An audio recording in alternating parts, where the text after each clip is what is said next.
Hello students, आज हम बात करेंगे क्लास 7th बुक हनीकॉम और उसका जो चैप्टर नंबर है second, a gift of chappals. तो इसमें वर्ड्स मीनिंग करते हैं। फर्स्टली पाती, पाती का मतलब लिया गया है ग्रैंड मदर से।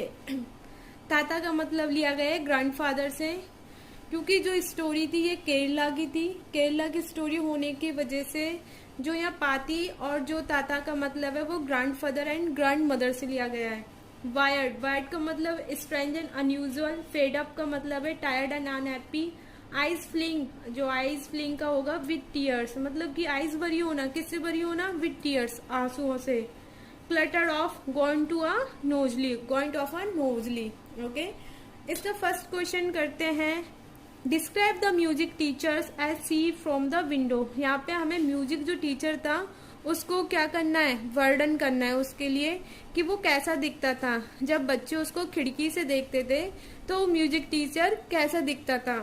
तो इसका आंसर है the music teachers had a bony figure. Music teacher का जो फिगर था वो कैसा था? छोटा कद। बॉनी फिगर मीन्स छोटा कद था। He had a mostly bald head with a fringe of oiled black hair. इसमें बताया गया है जो उसका सिर था वह टकला था और जो ईयर्स के पास उसके बाल थे वो कैसे थे? वो उनमें भी तेल लगा हुआ होता था और वो कैसे थे? कर्ली। फ्रिंग का मतलब लिया गया है लटों से लिया गया है, ठीक है।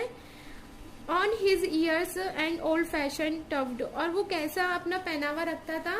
एक पुराने जमाने जैसा। A gold chain gleamed around his leathery the neck. He wore a diamond ring on his hand. इसमें बताया गया है कि वो गोल्ड की चैन पहनता था, सोने की चैन पहनता था। ग्लैम्ड अराउंड हिज लेदरी नेक, जो उसकी जो गर्दन थी उसमें क्या करती थी? वो चैन चमकती थी। ग्लैम्ड का मतलब चमकने से लिया गया है। He wore a diamond ring on his hand, और वह अपने, रॉर का मतलब पहनता था क्या? डायमंड रिंग अपने उंगली में, अपने हाथों में। ओके, तो नेक्स्ट क्वेश्चन है आपका, what makes Mridu conclude that the beggar has no money to buy chappal. Mridu ने कैसे, कंक्लूड का मतलब होता है निष्कर्ष निकाला कि जो भिखारी है उसके पास चप्पल खरीदने के भी क्या नहीं है? रुपए नहीं है। तो आंसर है इसका, मृदु conclude that the beggar has no money to buy chappals because his feet in hot summer also। मृदु ने यह सोचकर निष्कर्ष निकाला कि जो भिखारी है उसके पास पैसे नहीं है चप्पल खरीदने के लिए, क्योंकि इतनी गर्मी में वह कैसा था? नंगे पैर था। जिससे कि मृदु ने निष्कर्ष निकाला कि उसके पास क्या नहीं है? चप्पल खरीदने के लिए रुपए भी नहीं है, ठीक। Second, what does she suggest to show her concern. Concern इसमें बताया गया, व्हाट डज शी सजेस्ट, उसने क्या सुझाव दिया? To show her concern. Concern का मतलब आप ले सकते हो चिंता से। तो मृदु ने क्या सुझाव दिया कि हम एक बैगर की कैसे हेल्प कर सकते हैं, एक चिंतक के रूप में, ठीक है। तो सेकंड का है, शी सजेस्ट दैट, उन्होंने सजेस्ट किया, उन्होंने सुझाव दिया दैट ओन ओल्ड पेयर। एक पेयर का मतलब होता है जोड़ा किसी भी चीज का। तो old pair of chappals should be given to him. Mridu ने ये सजेस्ट किया, सुझाव दिया कि हमारे पास, हमें क्या करना चाहिए? एक पुरानी जो आपकी चप्पल्स है should be given to him, उसको बैगर को दे देनी चाहिए। ऐसे करके उसने अपना शो कॉन्कर किया, मतलब कि अपनी चिंता को जाहिर किया। नेक्स्ट क्वेश्चन है आपका बेटा, what do you think Rukmini really wanted to ask. आप क्या सोचते हो कि जो रुक्मणी थी वो क्या पूछना चाहती थी एक्चुअल में बच्चों से? तो आंसर है, Rukmini actually wanted to ask, Rukmini वास्तविकता में पूछना चाहती थी द चिल्ड्रंस ऑफ, बच्चों से, if they had seen the music master chappals, क्या बच्चों ने म्यूजिक मास्टर जो था उसकी चप्पल देखी है? एक्चुअल में रुक्मणी यह पूछना चाहती थी बच्चों से। ओके, नेक्स्ट क्वेश्चन है आपका, why did she change her question. Why did she change her question, Rukmini ने अपना क्वेश्चन क्यों चेंज किया?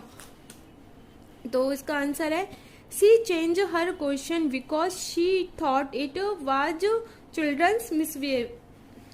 रुक्मणी ने अपना क्वेश्चन इसलिए चेंज किया क्योंकि उसे लगा कि हो सकता है, उसके माइंड में विचार आया कि हो सकता है ये चिल्ड्रंस का, बच्चों का क्या हो, एक मिसबिहेव हो, इसलिए उसने अपने क्वेश्चन को क्या कर दिया, चेंज कर दिया। थर्ड क्वेश्चन है what did she think had happen. उसने क्या सोचा कि यह क्या हुआ होगा। तो शी थॉट, उसने सोचा that children's had given it to someone. उसने सोचा कि ऐसा हो सकता है कि किसी को चप्पलें, बच्चों ने किसी को चप्पलें क्या कर दी हो, दे दी हो। ओके, नेक्स्ट क्वेश्चन है आपका question number 4। On getting Gopu mama chappal the music chappals tried not to lock. बेटा इसमें बोला गया है, आपका नेक्स्ट क्वेश्चन है on getting Gopu mama chappals the music teachers tired not to look too happy why. Gopu मामा की चप्पलें प्राप्त करने के बाद भी जो म्यूजिक टीचर्स था वो थका हुआ and not to look too happy, वह खुश नहीं दिख रहा था। क्यों? तो इसका आंसर है on getting new chappals the music teachers was really happy. बेटा न्यू चप्पल प्राप्त करके म्यूजिक टीचर्स था वो रियली में क्या था, खुश था। But he did not show, लेकिन वह व्यक्त नहीं कर रहा था अपनी खुशी को, क्योंकि he did not want to express so his greed, क्योंकि वह अपने लालच को क्या नहीं करना चाहता था, दिखाना नहीं चाहता था। नेक्स्ट क्वेश्चन है आपका on getting a gift of chappals the beggar vanished in a minute why was he in such a hurry to leave. इसमें बोला गया है जैसे ही बैगर को, भिखारी को चप्पल मिली, वैनिस का मतलब होता है गायब होने से, तो वह वहां से क्या हो गया, 1 मिनट के अंदर गायब हो गया। Why was he in such a hurry to leave, क्या वह सच में वहां से जाना चाहता था चप्पलों को प्राप्त करके। तो इसका आंसर है on getting a gift of chappals, मतलब कि गिफ्ट में चप्पल प्राप्त करके द वैगर वैनिस्ड, जो वैगर है वो क्या हो गया, गायब हो गया। इन अ मिनट, 1 मिनट के अंदर, बिकॉज ही नीड, क्योंकि उसे आवश्यकता थी किसकी, बैडली, उसे बहुत ज़्यादा ज़रूरत थी चप्पलों की, इसलिए नीड बैडली लिया गया है। ही फियर, वह डरता था that the chappals might be taken back for him, कि उससे दोबारा से क्या कर दी जाएंगी, चप्पलों को वापस ले लिया जाएगा। So he left for the house in hurry, इसलिए उसने जल्दी से क्या कर दिया, वह घर को, उस घर से वो निकल गया, आउट हो गया, गायब हो गया। समझ में आया। Next question 7। Walking towards the kitchen with Mridu and Meena Rukmani began to laugh, what made her laugh. इसमें बोला गया है कि वॉकिंग टूवर्ड्स द किचन की तरफ लौटते समय विद मृदु एंड मीना, जब मृदु एंड मीना क्या कर रही थी बेटा, घूमने के बाद किचन की साइड लौट रही थी, Rukmini began to laugh, Rukmini को दोबारा से क्या आई थी, हंसी आई थी। व्हाट मेड हर लाफ, ऐसी कौन सी बात थी जो उसको वो लोग हंस रहे थे या उसे हंसी आई। तो आंसर है Rukmini laugh to think how Gopu Mama would react to know that his slippers had been given away to the music. तो इसमें बताया गया है वो यह बातें सोच के हंस रही थी, how Gopu Mama would react, कि गोपू मामा रिएक्ट कैसे रिएक्ट करेंगे उस बात पे कि that his slippers had been given away the music, कि उसकी जो चप्पल हैं वो किसको दे दी गई हैं, म्यूजिक मास्टर को दे दी गई हैं। तो वह इस चीज़ को सोचकर हंस रही थी कि गोपू मामा कैसे रिएक्ट करेंगे। आपका चैप्टर नंबर 2 कंप्लीट होता है क्लास 7 का, और इसमें एक एक्टिविटी बनाई गई थी। वो एक्टिविटी थी कि आपको पेयर ऑफ चप्पल्स बनानी थी, लेकिन वो इस वक्त है नहीं,